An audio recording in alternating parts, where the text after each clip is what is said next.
सास तो सास, ये ससुर जी भी बहू को सताने में कम नहीं होते। सुबह सुबह रागनी की आंखों में आंसू झलक आए थे। उसके ससुर जी ने कप पटक कर तोड़ दिया था और किचन के पास आकर चिल्लाते हुए अपनी पत्नी को बोल रहे थे, सुनो जी, बहू को कह दो आज के बाद मेरे लिए चाय न बनाए। सुबह सुबह सारा मूड खराब हो गया। ये तो हो ही सकता है ना कि किसी दिन चाय खराब बन जाए तो दूसरी चाय बनाई जा सकती है, मगर ससुर जी उसकी छोटी छोटी गलतियों पर भी ऐसे ही प्रतिक्रिया देते हैं और अभी पटक कर कप तोड़ दिया। रागनी बस अभी 2 साल होने ही वाले हैं उसकी शादी को। सुबीर के साथ उसका ब्याह हुआ है। उसकी एक ननद और जेठ जेठानी और सास ससुर घर परिवार में रहते हैं। जेठ जेठानी दिल्ली में है। शादी में जेठानी ने कहा भी था, जल्दी देवर जी से जाने का इंतजाम कर लो यहाँ से। तू बस इतना समझ ले कि तेरी दो दो सास है। ननद भी ब्याहता थी। उस वक्त रागनी को क्या पता था कि यहाँ मरहम लगाने के लिए भी कोई नहीं है, लेकिन जख्मों का सिलसिला खत्म होने का नाम ही नहीं लेगा। उसने टूटे हुए कप के टुकड़ों को उठाना शुरू किया तो सास बोली, जानती है ना ससुर जी को, उन्हें काम में लापरवाही जरा भी पसंद नहीं। थोड़ा ध्यान रखा करो काम करते समय। जब से रागनी आई है इस घर में ब्याह कर, बस जिंदगी सास ससुर के इर्द गिर्द ही घूम रही है। उसके पति सुबीर की पोस्टिंग पठानकोट में है। घर में कोई भी खाना बिना ससुर के पसंद के नहीं बनता। उसे इडली खाना बहुत पसंद था। माँ के घर हर रविवार को इडली बन ही जाता और रागनी बड़े चाव से इडली खाती। पर ससुराल में जैसे ही उसने रविवार को इडली बनाया तो ससुर जी डाइनिंग टेबल से नाश्ते का प्लेट छोड़कर ही उठ गए। टेस्ट तक नहीं किया उन्होंने। और सास चिल्लाते हुए बोली, जरा समझ नहीं है तुझे? उन्हें इडली नहीं पसंद, क्या ज़रूरत थी इडली बनाने की? बताया है ना मैंने कि उन्हें नाश्ते में रोटी और सब्जी ही पसंद है। कर दिया ना नाराज़ उन्हें। माफ़ी मांगो जाकर उनसे और रोटी सब्जी बनाओ। रागनी को उस दिन गजब लगा था। माफ़ी?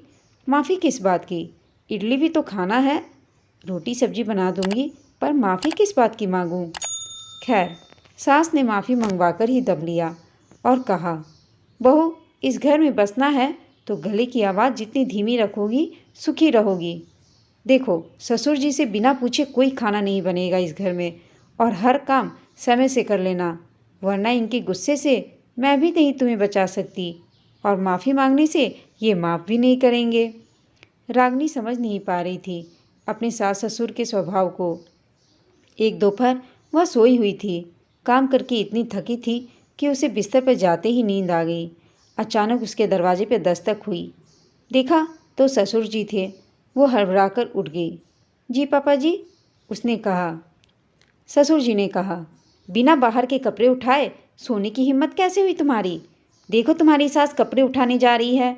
माँ बाप ने सास ससुर की इज्जत करना नहीं सिखाया। बहू के होते सास कपड़े उठाएगी? जैसे नींद उसकी आंखों से कोसों दूर हो गई, वो दौड़ कर कपड़े उठाने गई। जब देखा तो सास सीढ़ी के सबसे निचले पायदान पर खड़ी उसे गुस्से से देख रही थी। और उसे देखते ही चिल्लाने लगी, बस सोने का बहाना ढूंढते रहती है। ओह! सास ससुर मिलकर उसे सताने की राजनीति करते ही रहते। अक्सर सास उसके टॉयलेट बाथरूम चेक करने उसके रूम में चली जाती और कहती, इतना गंदा रखती हो, कभी ससुर जी ने आकर चेक कर लिया तो तुम्हारी शामत आ जाएगी। अच्छे से साफ करके रखा करो बाथरूम और टॉयलेट को। वह कोई बच्ची है जो उसे हर बात समझाई जाए? उसकी ज़िंदगी की कोई प्राइवेसी है ही नहीं। एक दिन शाम की चाय बनाकर उसने डाइनिंग टेबल पर रख दी और ससुर जी डाइनिंग टेबल के बगल लगे सोफे पर बैठकर टीवी देख रहे थे। उसने बस चाय इतनी दूरी पर रखी कि हाथ बढ़ाते ही उठा ले कि सास ने आवाज़ दी, हाथ में इज्जत से चाय दो। घर के मुखिया की इज्जत नहीं करोगी तो तुम्हें यहाँ इज्जत मिल जाएगी क्या? वो सोचने लगी, चाय रखी तो दी, कौन सी बेइज्जत हो गई? पर चुप ही रही। इन्हीं बुरे अनुभवों से शादी का पहला एनिवर्सरी आया, पर सास ससुर ने कोई गिफ्ट नहीं दिया, ना ही कुछ स्पेशल पका, और ना ही सुबीर छुट्टी लेकर घर आया। दूसरा साल भी ऐसे ही गुलामी करते और दो बहुत अहंकारी और बहू को घर की मेड से भी बदतर समझने वाले बुजुर्ग दंपत्ति के साथ गुजर रहा था। ऐसा नहीं था कि उसने सुबीर से यह सब नहीं कहा था, पर उसे भी दबे दबे ही कहती, क्योंकि सुबीर सेना में था और उसे ज़्यादा टेंशन नहीं दे सकती थी रागनी। जेठानी हमेशा कहती, मैं भी बहुत मुश्किल से यहाँ से पिंड छुड़ाकर भागी हूँ उस घर से, तुम खुद ही कुछ करो। और मायके में भी बताया तो उसकी माँ ने कहा, जितनी दिक्कत है उसे ननद से भी कोई उम्मीद नहीं थी। टूटे कप को उठाकर रागनी फेंकने गई। उसे बहुत ज़ोर से रोना आ रहा था। माँ कहती, पढ़ाया लिखाया है इसलिए नहीं कि कोई सताए तो तू सामना ना कर सके, धब्बू बनकर अत्याचारी सहते रहेगी। बाथरूम के शीशे में खुद के रोते हुए सहमे दुखी चेहरे को देखकर रागनी खुद पर ही गुस्सा आने लगा उसे। एम ए पास चरित्रवान गुणवान लड़की बिना किसी गुनाह के क्यों सहे इन तथाकथित माँ बाप का दूसरा रूप सास ससुर के अत्याचार को। वो बाथरूम से निकली आंसू पोंछे हुए। सास ने कहा, दोपहर को सत्तू का पराठा आलू की सब्जी बना दो, आज पापा ने यही बनाने को कहा है। जैसे ही रागनी ने पापा शब्द सुना, ससुर के लिए जैसे उसके तन बदन में आग लग गई। क्या पिता ऐसे ही होते हैं, इतने अत्याचारी, जो बस बहू को बेइज्जत करने के बहाने ढूंढते रहते हैं। उसने कहा, माँ जी मेरा मन नहीं है पकाने का। सास ने कहा, क्या कहा तुमने, सुनाई नहीं दिया। माँ जी मैंने कहा आज मेरा मन पकाने का नहीं है खाना। पापा के गुस्से को नहीं जानती क्या, जो तमाशा लगा रही है, सास ने तुरंत जवाब दिया। रागनी दौड़ते हुए किचन में आई और बेलन हाथ में उठाकर बोली, कौन पापा, किसका गुस्सा, मैं किसी पापा को नहीं जानती। अगर पिता ऐसा होता है तो दुश्मन कैसा होता है। ये अत्याचारी आदमी मेरा ससुर है और उसके कंधे पर बंदूक रखकर चलाने वाली तू माँ स्वरूप मेरी सास है। क्या सास ऐसी होती है। सास ने कहा, घर की मुखिया की बेइज्जती करेगी तेरी इतनी हिम्मत। जैसे ही सास ने उसे मारने के लिए हाथ उठाया, रागनी ने बेलन उठाते हुए कहा, बुढ़िया बुढ़ापे में इतनी गर्मी, पति के साथ मिलकर एक बेचारी बहू को सता रही है। ये बेलन हलक में उतार दूंगी। उसके ससुर गुस्से से तमतम करते हुए आए और तभी रागनी बोली, हिम्मत मत करना मुझे हाथ लगाने की।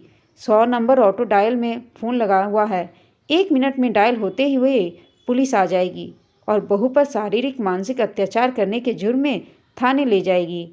दोनों सास ससुर सकपकाए हुए उसे देखते रह गए और सास ने कहा, तलाक दिला दूंगी तुझे अपने बेटे से। उसकी सास ने चिल्लाते हुए रागनी से जैसे ही यह बात कहा, रागनी ने कहा, अरे जा बुढ़िया, ये धमकी किसी और को देना। अगर तेरे बेटे ने समझा तो ठीक, नहीं तो मैं खुद उसे तलाक दे दूंगी।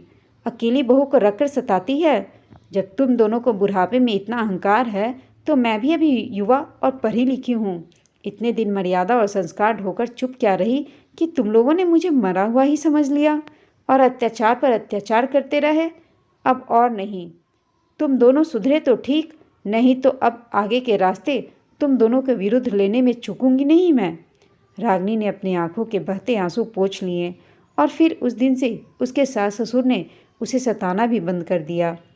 दोस्तों, आपको यह कहानी कैसी लगी हमें कमेंट करके अवश्य बताइएगा। साथ ही कहानी अच्छी लगी हो तो इसे लाइक शेयर और चैनल को सब्सक्राइब करना ना भूलें। कहानी सुनने के लिए आप सबका धन्यवाद।